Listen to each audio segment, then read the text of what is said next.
Let's talk now about a topic most people and even most lawmakers here in Washington agree on: infrastructure, and the need to make sure it's strong and safe. But it was on this day 5 years ago that the Interstate 35 West Mississippi River Bridge in Minneapolis collapsed. The buckling of the bridge over the Mississippi River happened during the evening rush hour and resulted in the deaths of 13 people and the injuries of nearly 150 people. It caused a closer look at infrastructure around the country. And of course, we already knew at that point, after all, that it was the levees breaking in New Orleans and not Hurricane Katrina itself that caused excessive death and destruction there back in 2005. But since that time, what has specifically been done? What's changed? The American Society of Civil Engineers ranks this country's infrastructure every 5 years. And in the most recent report card in 2009, I want to show you some of the grades that they gave them.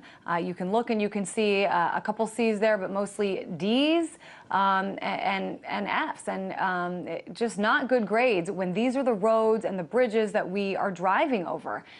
I want to talk more about the issues with infrastructure with Rachel McCleary, Vice President of the Urban Land Institute Infrastructure Initiative. And I know, Rachel, one of the biggest arguments against investing in infrastructure now is when you're already in debt and you owe money. You can't be making investments. I guess I want to get, first of all, your response to people who say that. Right.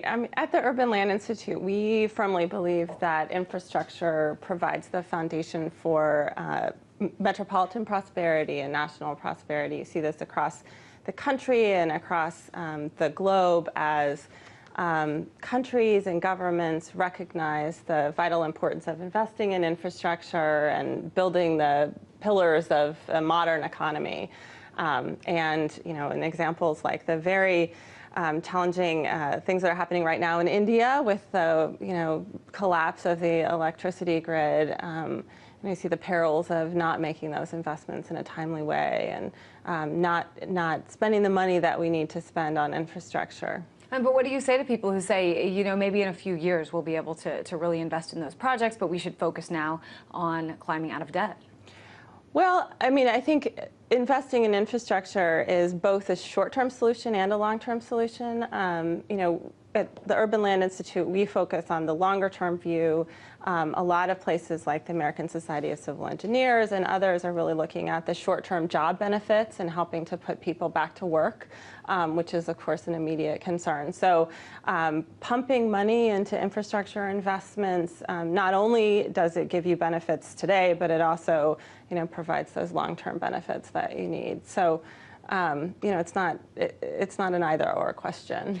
And we have this report card that we put up on screen just a few moments ago. This is by the American Society of Civil Engineers. This is not a partisan group looking for political gain.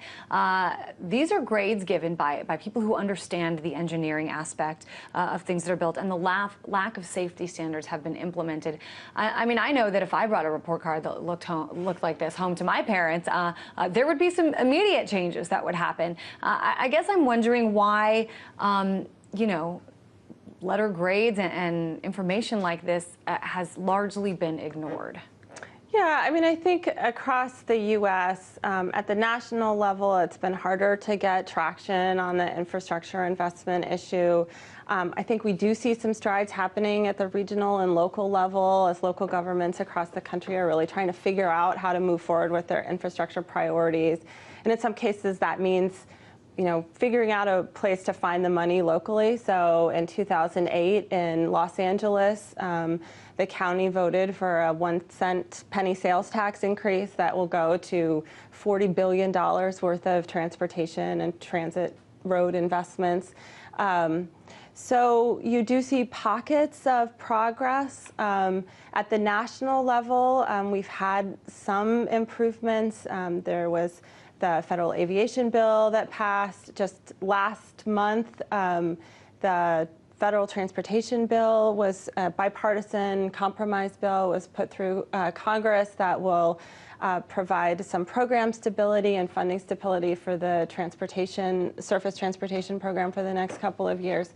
So, it's still an uphill climb, but I think that you do see more emphasis being put on infrastructure investment, and in particular, more and more local and regional sort of innovations around how do you tackle this problem. It's really tough, too, because where do all of our lawmakers meet? Well, they meet here in Washington. I live here in Washington, and if you look around, it's hard to imagine that there's any issues with infrastructure. You look around, the roads are being repaired, things are being built. There's cranes everywhere around this city, working on buildings. But in fact, as a country overall, just since that report card came out in 2009, reports show that public construction spending, including state, federal, and local projects, has actually been on a staggered decline. Any idea why that might be? Well, you see, local governments across the board are strapped. So federal investment in infrastructure, at least in transportation infrastructure, accounts for about a quarter of total spending, and the rest of that money is spent by state governments and local governments. It's just been tough times for local economies trying to figure out, in the national economy, where does the money come from? What priorities should there be? I think infrastructure, as you said, when you look around and you see the state of roads and bridges, it's not always apparent what the scale of the needs are. You don't see it, and by and large, engineers are quite good at, when you turn the tap, the water comes out. When you drive on the road, it's pretty good quality, and so they've been making do. Yeah, and I think that's a really good point. A lot of it is not apparent. I know just across the pond from here in Baltimore a few weeks ago, some glaring examples of underground infrastructure. I know when I worked as a local news reporter, it seemed like almost every week in Southern California, we were having water main breaks, and this happened. A 120-year-old water main burst, and it shut down a lot of the city. I know a few days later, some more issues. A sinkhole actually made the road cave in. But when I read about this, I know one of the things that I thought first was, what are we doing with 120-year-old pipes under our roads? And I think you made a good point when you said we might not have the money now, but investing could bring jobs. I guess my final question is just, who can we point the finger at to for the problem and also for the solution?